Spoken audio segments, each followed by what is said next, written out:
जय शनिदेव प्रिय भक्तों, शनिवार के पावन दिन जो भी भक्त सूर्यपुत्र भगवान शनिदेव जी के इस पवित्र मंत्र का जाप करता है या श्रवण करता है तो उसका बुरे से बुरा समय भी अच्छे समय में बदल जाता है। फिर चाहे वह शनि की ढैया हो या साढ़े साती हो, सभी का प्रभाव शनिदेव जी महाराज बहुत कम कर देते हैं। क्योंकि जिस व्यक्ति की कुंडली में शनि की ढैया या साढ़े साती का प्रभाव चल रहा होता है, वह व्यक्ति चारों तरफ से समस्याओं से घिर जाता है और धन की कमी हो जाती है। अनावश्यक भागदौड़ बनी रहती है, कर्ज का बोझ बढ़ने लगता है, घर में कलह होने लगती है, धंधा व्यवसाय भी चौपट होने लगता है, कोर्ट कचहरी के मामले प्रारंभ हो जाते हैं, प्रतिदिन नई नई बीमारियां उत्पन्न होने लग जाती हैं। मनुष्य मानसिक, शारीरिक व आर्थिक रूप से बहुत परेशान होता है। कभी कभी तो जिस व्यक्ति के ऊपर शनि की ढैया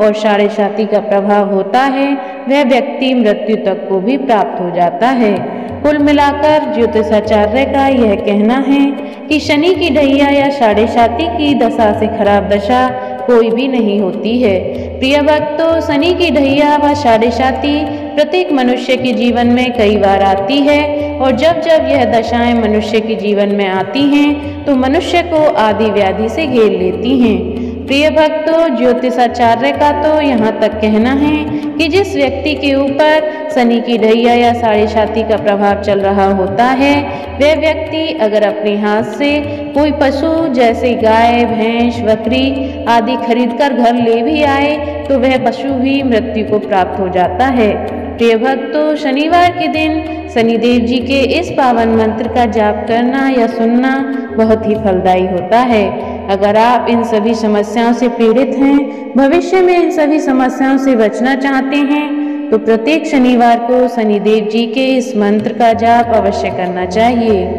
शनिदेव का यह मंत्र बहुत ही सरल है, इसे कोई भी व्यक्ति जाप कर सकता है। जो भी भक्त शनिदेव का यह मंत्र जाप करते हैं या सुनते हैं, वे कभी भी इन समस्याओं से पीड़ित नहीं होते हैं, उनका जीवन सुख में व्यतीत होता है। तो प्रिय भक्तों, आइए सच्चे मन से सूर्यपुत्र शनिदेव जी महाराज का यह दिव्य मंत्र सुनते हैं। लेकिन उससे पहले अगर आप भी चाहते हैं कि शनिदेव जी महाराज की कृपा आप पर सदा ही बनी रहे, तो इस वीडियो को दिल से एक लाइक अवश्य करें और आगे भी ऐसे ही वीडियो देखने के लिए हमारे चैनल ज्ञानवाणी को सब्सक्राइब करके कमेंट बॉक्स में जय शनिदेव लिखकर अपनी हाजिरी लगाना बिल्कुल ना भूलें। प्रिय भक्तों, मंत्र कुछ इस प्रकार है। ओम शनैश्चराय ह्रीं क्लीं शं शनैश्चराय नमः। ओम शनैश्चराय ह्रीं क्लीं शं शनैश्चराय नमः। ओम शनैश्चराय ह्रीं क्लीं शं शनैश्चराय नमः। ओम शनैश्चराय ह्रीं क्लीं शं शनैश्चराय नमः। ओम शनैश्चराय ह्रीं क्लीं शं शनैश्चराय नमः। ओम शनैश्चराय ह्रीं क्लीं शं शनैश्चराय नमः। ओम शनैश्चराय ह्रीं क्लीं शं शनैश्चराय नमः। ओम शनैश्चराय ह्रीं क्लीं शं शनैश्चराय नमः। ओम शनैश्चराय ह्रीं क्लीं शं शनैश्चराय नमः। ओम शनैश्चराय ह्रीं क्लीं शं शनैश्चराय नमः। ओम शनैश्चराय ह्रीं क्लीं शं शनैश्चराय नमः। ॐ शनैश्चराय ह्रीं क्लीं शं शनैश्चराय नमः। ॐ शनैश्चराय ह्रीं क्लीं शं शनैश्चराय नमः। ॐ शनैश्चराय ह्रीं क्लीं शं शनैश्चराय नमः। ॐ शनैश्चराय ह्रीं क्लीं शं शनैश्चराय नमः। ॐ शनैश्चराय ह्रीं क्लीं शं शनैश्चराय नमः। ॐ शनैश्चराय ह्रीं क्लीं शं शनैश्चराय नमः। ॐ शनैश्चराय ह्रीं क्लीं शं शनैश्चराय नमः। ॐ शनैश्चराय ह्रीं क्लीं शं शनैश्चराय नमः। ॐ शनैश्चराय ह्रीं क्लीं शं शनैश्चराय नमः। ॐ शनैश्चराय ह्रीं क्लीं शं शनैश्चराय नमः। ॐ शनैश्चराय ह्रीं क्लीं शं शनैश्चराय नमः। ॐ शनैश्चराय ह्रीं क्लीं शं शनैश्चराय नमः। ॐ शनैश्चराय ह्रीं क्लीं शं शनैश्चराय नमः। ॐ शनैश्चराय ह्रीं क्लीं शं शनैश्चराय नमः। ॐ शनैश्चराय ह्रीं क्लीं शं शनैश्चराय नमः। ॐ शनैश्चराय ह्रीं क्लीं शं शनैश्चराय नमः। ॐ शनैश्चराय ह्रीं क्लीं शं शनैश्चराय नमः। ॐ शनैश्चराय ह्रीं क्लीं शं शनैश्चराय नमः। ॐ शनैश्चराय ह्रीं क्लीं शं शनैश्चराय नमः। ॐ शनैश्चराय ह्रीं क्लीं शं शनैश्चराय नमः। ॐ शनैश्चराय ह्रीं क्लीं शं शनैश्चराय नमः।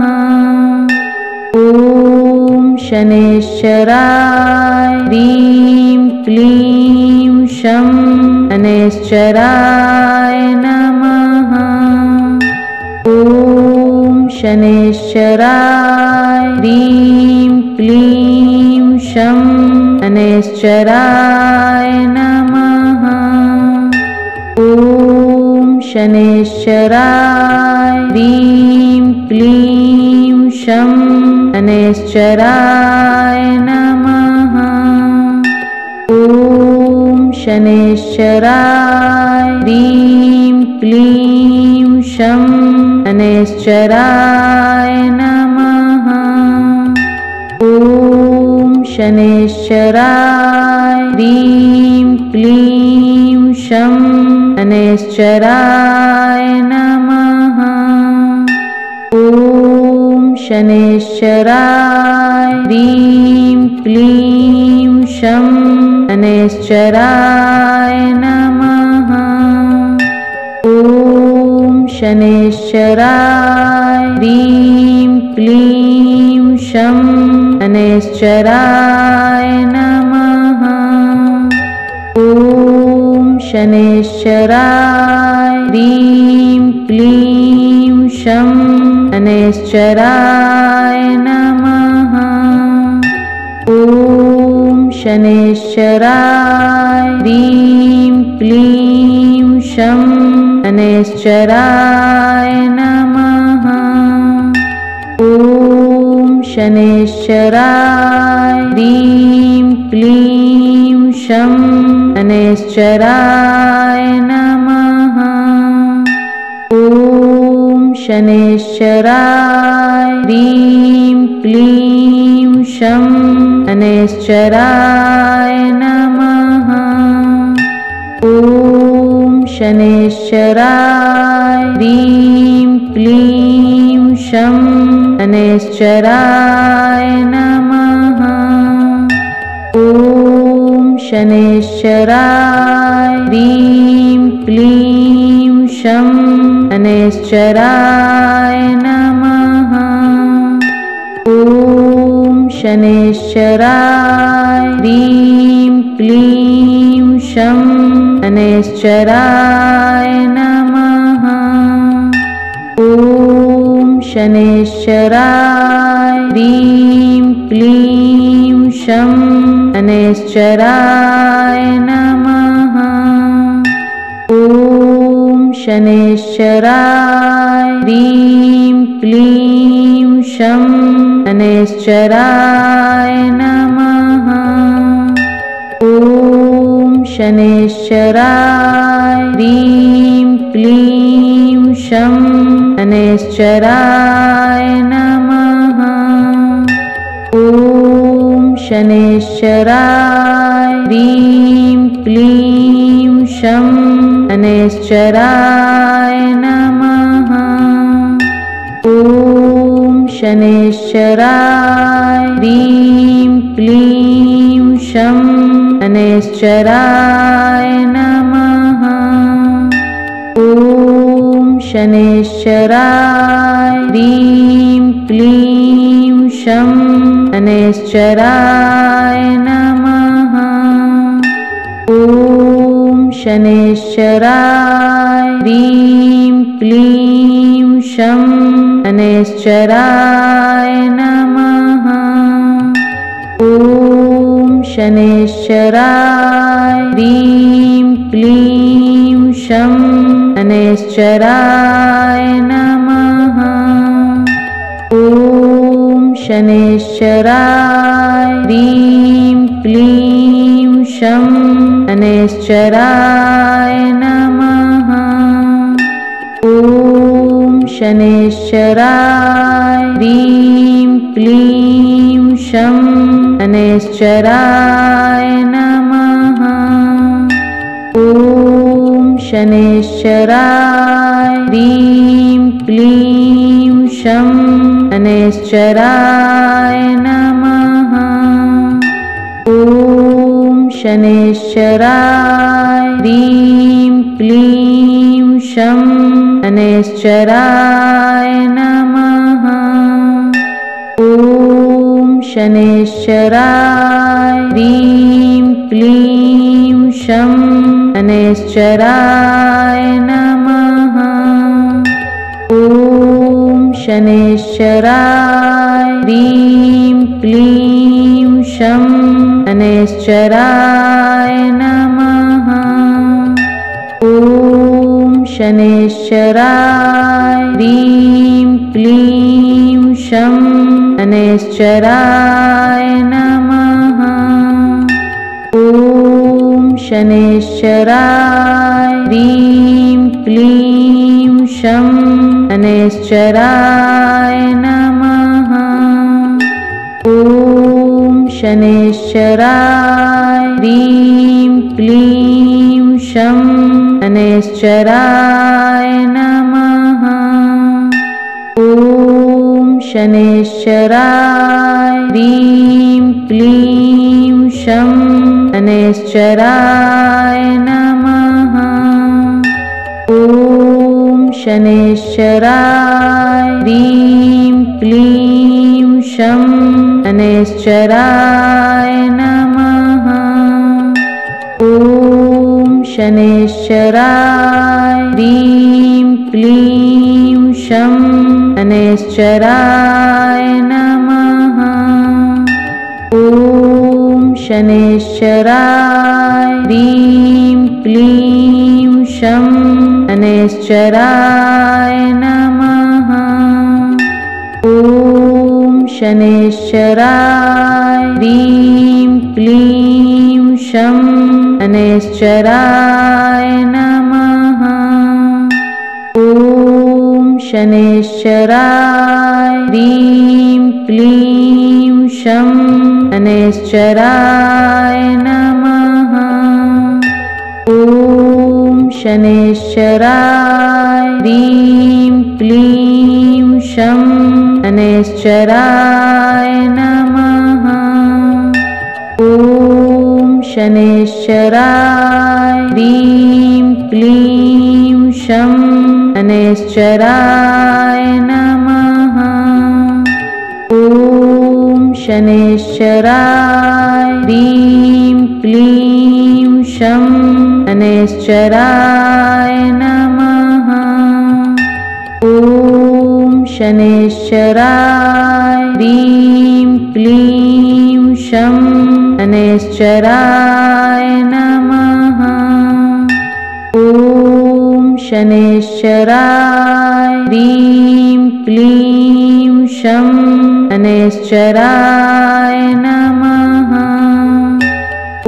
ॐ शनैश्चराय ह्रीं क्लीं शं शनैश्चराय नमः।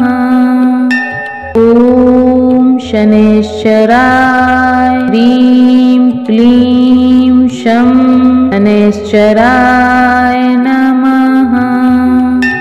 ॐ शनैश्चराय ह्रीं क्लीं शं शनैश्चराय नमः। ॐ शनैश्चराय ह्रीं क्लीं शं शनैश्चराय नमः। ॐ शनैश्चराय ह्रीं क्लीं शं शनैश्चराय नमः। ॐ शनैश्चराय ह्रीं क्लीं शं शनैश्चराय नमः। ॐ शनैश्चराय ह्रीं क्लीं शं शनैश्चराय नमः। ॐ शनैश्चराय ह्रीं क्लीं शं शनैश्चराय नमः। ॐ शनैश्चराय ह्रीं क्लीं शं शनैश्चराय नमः। ॐ शनैश्चराय ह्रीं क्लीं शं शनैश्चराय नमः। ॐ शनैश्चराय ह्रीं क्लीं शं शनैश्चराय नमः। ॐ शनैश्चराय ह्रीं क्लीं शं शनैश्चराय नमः। ॐ शनैश्चराय ह्रीं क्लीं शं शनैश्चराय नमः। ॐ शनैश्चराय ह्रीं क्लीं शं शनैश्चराय नमः। ॐ शनैश्चराय ह्रीं क्लीं शं शनैश्चराय शनैश्चराय नमः। ॐ शनैश्चराय ह्रीं क्लीं शं शनैश्चराय नमः। ॐ शनैश्चराय ह्रीं क्लीं शं शनैश्चराय नमः। ॐ शनैश्चराय ह्रीं क्लीं शं शनैश्चराय नमः। ॐ शनैश्चराय ह्रीं क्लीं शं शनैश्चराय नमः। ॐ शनैश्चराय ह्रीं क्लीं शं शनैश्चराय नमः। ॐ शनैश्चराय ह्रीं क्लीं शं शनैश्चराय नमः। ॐ शनैश्चराय ह्रीं क्लीं शं शनैश्चराय नमः। ॐ शनैश्चराय ह्रीं क्लीं शं शनैश्चराय नमः। ॐ शनैश्चराय ह्रीं क्लीं शं शनैश्चराय नमः। ॐ शनैश्चराय ह्रीं क्लीं शं शनैश्चराय नमः। ॐ शनैश्चराय ह्रीं क्लीं शं शनैश्चराय नमः। ॐ शनैश्चराय ह्रीं क्लीं शं शनैश्चराय नमः। ॐ शनैश्चराय ह्रीं क्लीं शं शनैश्चराय नमः। ॐ शनैश्चराय ह्रीं क्लीं शं शनैश्चराय नमः। ॐ शनैश्चराय ह्रीं क्लीं शं शनैश्चराय नमः। ॐ शनैश्चराय ह्रीं क्लीं शं शनैश्चराय नमः। ॐ शनैश्चराय ह्रीं क्लीं शं शनैश्चराय नमः। ॐ शनैश्चराय ह्रीं क्लीं शं शनैश्चराय नमः। ॐ शनैश्चराय ह्रीं क्लीं शं शनैश्चराय नमः। ॐ शनैश्चराय ह्रीं क्लीं शं शनैश्चराय नमः। ॐ शनैश्चराय ह्रीं क्लीं शं शनैश्चराय नमः। ॐ शनैश्चराय ह्रीं क्लीं शं शनैश्चराय नमः। ॐ शनैश्चराय ह्रीं क्लीं शं शनैश्चराय नमः। ॐ शनैश्चराय ह्रीं क्लीं शं शनैश्चराय नमः। ॐ शनैश्चराय ह्रीं क्लीं शं शनैश्चराय नमः। ॐ शनैश्चराय ह्रीं क्लीं शं शनैश्चराय नमः। ॐ शनैश्चराय ह्रीं क्लीं शं शनैश्चराय नमः। ॐ शनैश्चराय ह्रीं क्लीं शं शनैश्चराय नमः। ॐ शनैश्चराय ह्रीं क्लीं शं शनैश्चराय नमः।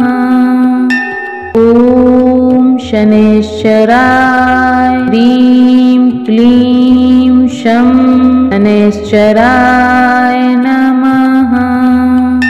ॐ शनैश्चराय ह्रीं क्लीं शं शनैश्चराय नमः।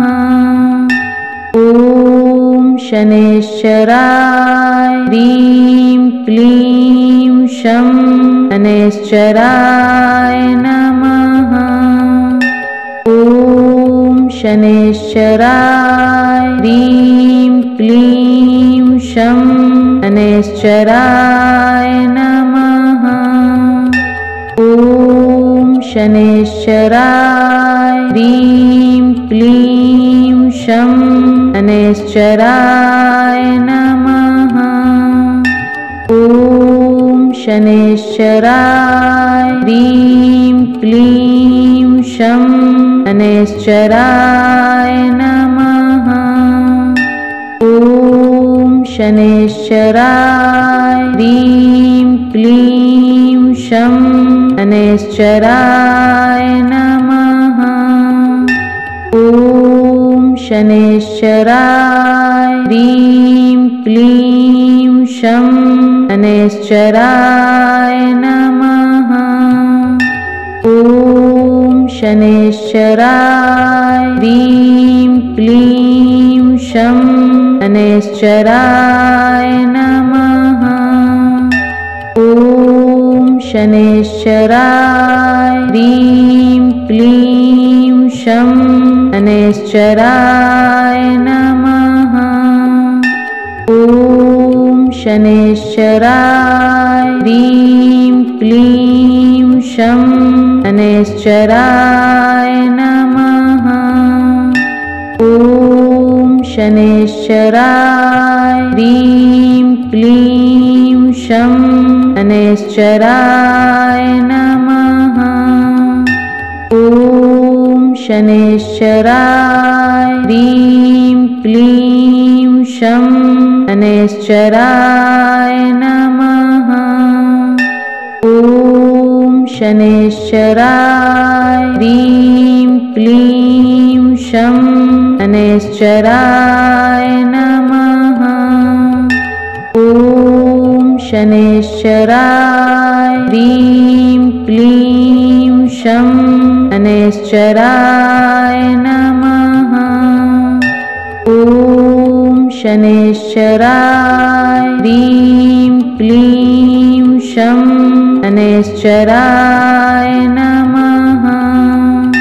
ॐ शनैश्चराय ह्रीं क्लीं शं शनैश्चराय नमः।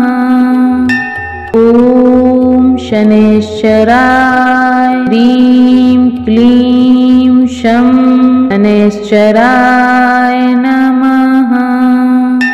ॐ शनैश्चराय ह्रीं क्लीं शं शनैश्चराय नमः। ॐ शनैश्चराय ह्रीं क्लीं शं शनैश्चराय नमः।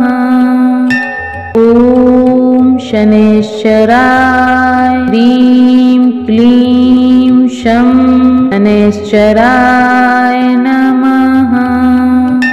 ॐ शनैश्चराय ह्रीं क्लीं शं शनैश्चराय नमः।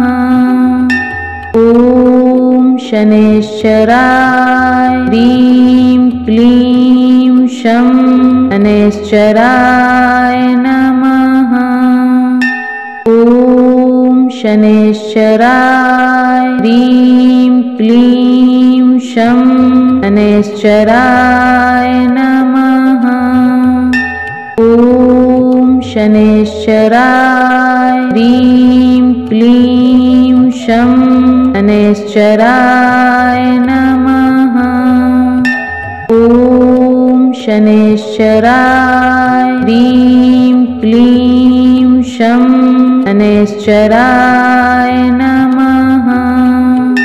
ॐ शनैश्चराय ह्रीं क्लीं शं शनैश्चराय नमः। ॐ शनैश्चराय ह्रीं क्लीं शं शनैश्चराय नमः। ॐ शनैश्चराय ह्रीं क्लीं शं शनैश्चराय नमः। ॐ शनैश्चराय ह्रीं क्लीं शं शनैश्चराय नमः।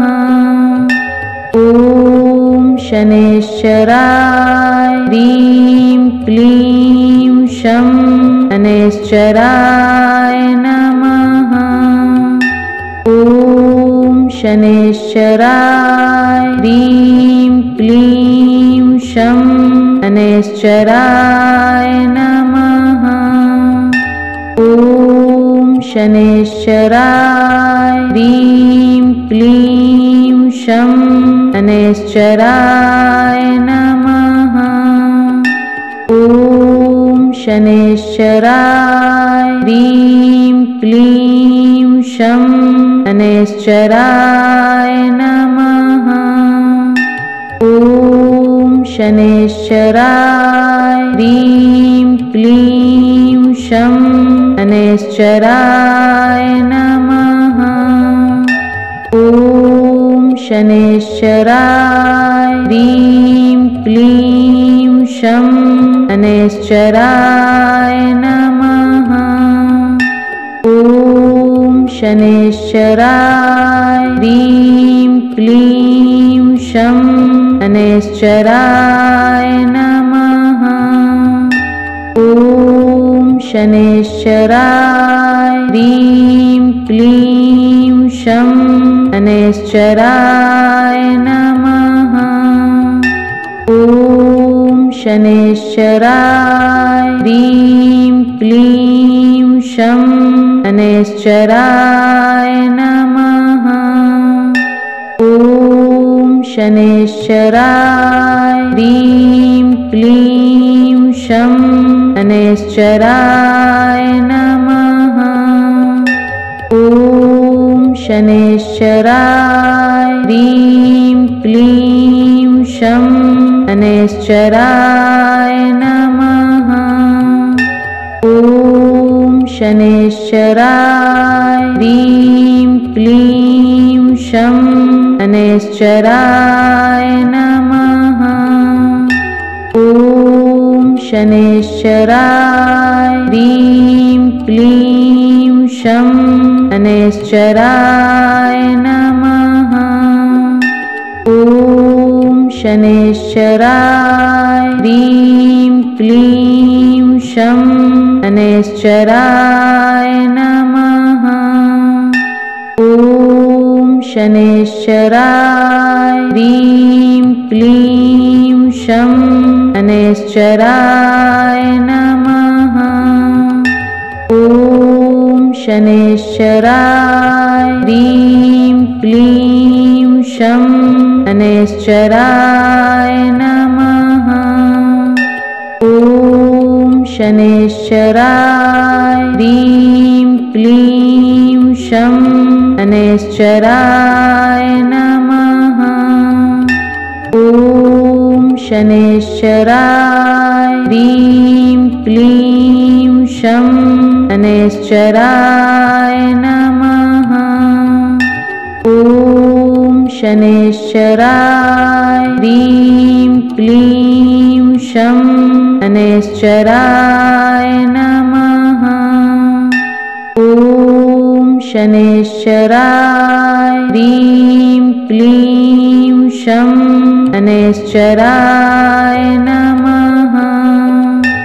ॐ शनैश्चराय ह्रीं क्लीं शं शनैश्चराय नमः।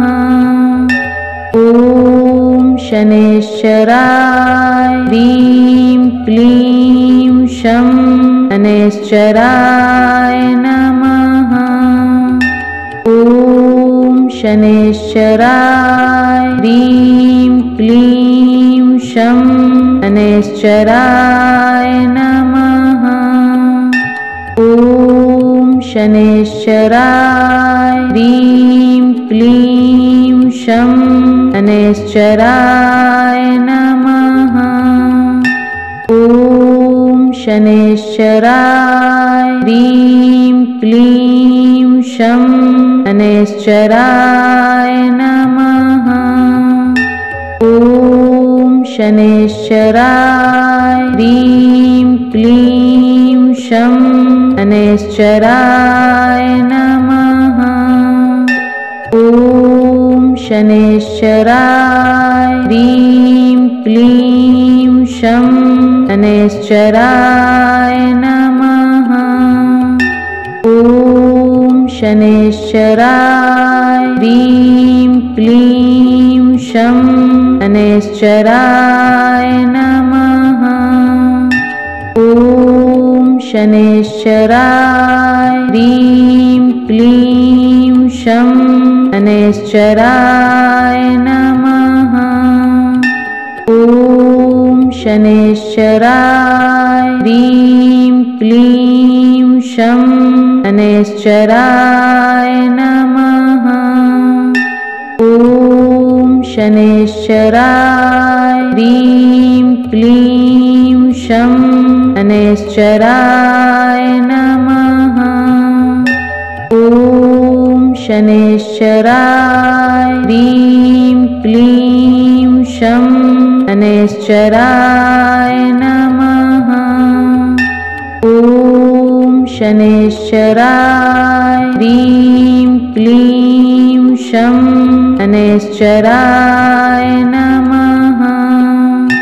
ॐ शनैश्चराय ह्रीं क्लीं शं शनैश्चराय नमः। ॐ शनैश्चराय ह्रीं क्लीं शं शनैश्चराय नमः। ॐ शनैश्चराय ह्रीं क्लीं शं शनैश्चराय नमः। ॐ शनैश्चराय ह्रीं क्लीं शं शनैश्चराय नमः। ॐ शनैश्चराय ह्रीं क्लीं शं शनैश्चराय नमः। ॐ शनैश्चराय ह्रीं क्लीं शं शनैश्चराय नमः। ॐ शनैश्चराय ह्रीं क्लीं शं शनैश्चराय नमः। ॐ शनैश्चराय ह्रीं क्लीं शं शनैश्चराय नमः। ॐ शनैश्चराय ह्रीं क्लीं शं शनैश्चराय नमः।